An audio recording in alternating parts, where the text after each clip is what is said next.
বাফুফের সংবাদ সম্মেলনে এই মুহূর্তে কথা বলছেন ফুটবলার হামজা চৌধুরী। আমরা সরাসরি চলে যাচ্ছি তার বক্তব্যে। He showed me a lot of the clips of what the team's doing and their ideas, and I'm very much looking forward to being a part of them ideas and like I say, helping the team. Okay, last question. Last question.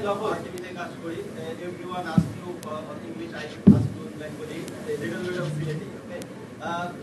কোন player, কোন friends, তোমার friends, English player, তোমরা congratulate করছো after the news you represent for Bangladesh. এই নিউজটা শোনার পর কোন player তোমার represent করছো? তুমি ফিল করাই কিতা মানে তোমার ফ্যামিলি যখন এই ঈদে জামা জুতো অ্যাকসেসরিজের ডিসকাউন্ট বিকাশ পেমেন্ট তোমার কইরাই তখন তুমি এটা এক্সপোজ করলা তোমার ফ্রেন্ডস করলা ওই আসলে সব পাজি মাতমুনা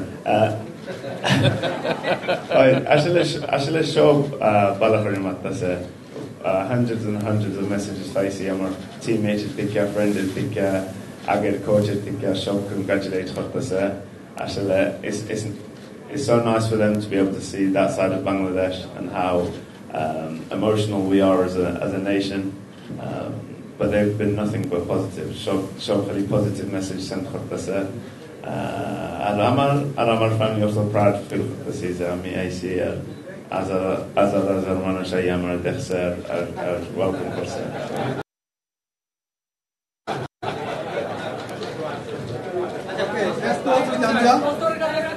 আমি যাচ্ছি আমাদের রায়হান ভাই মনে একটা কোশ্চেন আছে আমাদের স্পন্সরের কাছে মিস্টার মামদুদুর রশিদ।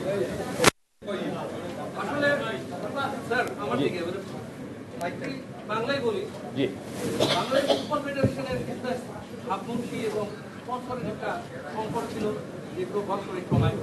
আপনারা এসেছেন নতুনভাবে এবং আজকের এই যে এনভায়রনমেন্ট, আজকের এই পারিপার্শ্বিকতা এবং আপনারা বলেছেন 5 বছর, আসলে আপনারা ফুটবলকে আরো কিভাবে সার্ভ করতে চান এই জিনিসটা যদি একটু আনুষ্ঠানিকভাবে বলতেন, কারণ আপনি এটা আপনার বক্তব্য বলছেন, কিন্তু জিনিসটা যদি কিভাবে আসে এবং ইউসিবি একটা কমার্শিয়াল ব্যাংক যদি তারা